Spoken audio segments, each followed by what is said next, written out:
আসসালামু আলাইকুম, কেমন আছেন সবাই? আশা করি ভালো আছেন। আল্লাহ পাকের ইচ্ছে আমিও ভালো আছি। যেহেতু কালকের এই আঙ্কেলটাকে দেখি রাস্তার পাশে অনেকগুলো কাপড় চোপড় পরে, গরমের মধ্যে আমরা একটা পরে থাকতে পারি না, সে অনেকগুলো পরে বসে আছে। পরবর্তীতে তাকে কালকে গোসল করিয়ে দিয়েছি কাপড়গুলো খুলে। আল্লাহর রহমতে এখন সে মোটামুটি ভালো আছে। কিন্তু দেখেন, সে ব্যক্তি কারো না কারো বাবা।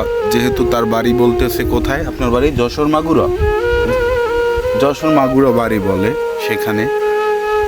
যেহেতু সে মানসিক রোগী এক পর্যায়ে, কিন্তু কিছু কিছু স্মৃতি আছে তার মাথায়, বলতে পারে, কিছু কিছু মনে পড়ে, কিন্তু অতটাই সুস্থ সে নেই যে তাকে এখান থেকে যশোর মাগুর আমরা পাঠিয়ে দেব, ওখান থেকে সে একা নিজের থেকে যেতে পারবে, অতটাও নেই সুস্থ। কিন্তু কি করণীয় থাকতে পারে?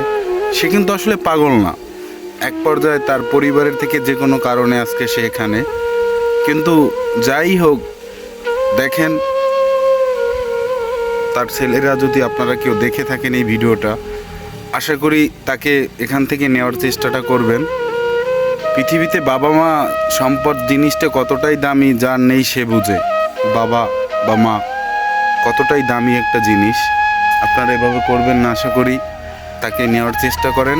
সে বর্তমানে আছে থানা মঠবাড়িয়া, জেলা পিরোজপুর, আর আপনার বান্দবপাড়া স্ট্যান্ডে আছে সে বর্তমানে, এখন এখানেই আছে।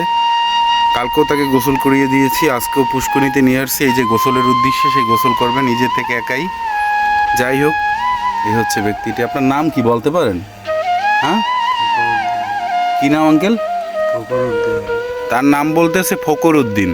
আপনার ছেলের নাম কি?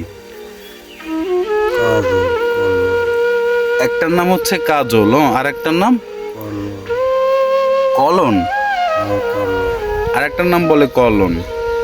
এই আপনার দুইটাই ছেলে? আপনারা কি তারা বাসা থেকে বের করে দিয়েছেন আঙ্কেল? হ্যাঁ, আপনি নিজের ইচ্ছেতে চলে আসছেন? তাই ওখান থেকে কি একা একা গাড়িতে উঠে আসছেন, নাকি কেউ গাড়িতে উঠেই দিছে আপনাকে যশোর মাগুরা থেকে? একা একাই আসছেন? চাল কেনার জন্য আসছিলেন? হ্যাঁ, তারপর এলাকায় অনেকটা দেনা আছেন?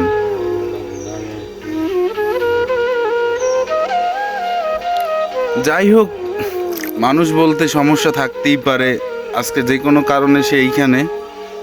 আমার একটাই অনুরোধ, ভাই, নিশ্চয়ই আপনাদের বাবা, কারো না কারো বাবা, যেহেতু তার দুইটা সন্তান আছে বলে, আপনারা তাকে এখান থেকে নেওয়ার চেষ্টা করেন। মানুষটা অনেকটা অসুস্থ। দেখেন, কিছুদিন এভাবে থাকলে মানুষটা হয়তো বাঁচবে না। আপনাদের কাছে আমার অনুরোধ রইল, ভালো থাকবেন। যান আঙ্কেল, গোসল করেন, নামেন আপনি। সে সব কিছুই বুঝে, কীভাবে চলতে হবে এই জিনিসটা তার মাথায় এতটা আর কি বুঝ নেই বললেই চলে। এক পর্যায়ে সে মানসিক রোগী বললেই চলে। কি আঙ্কেল?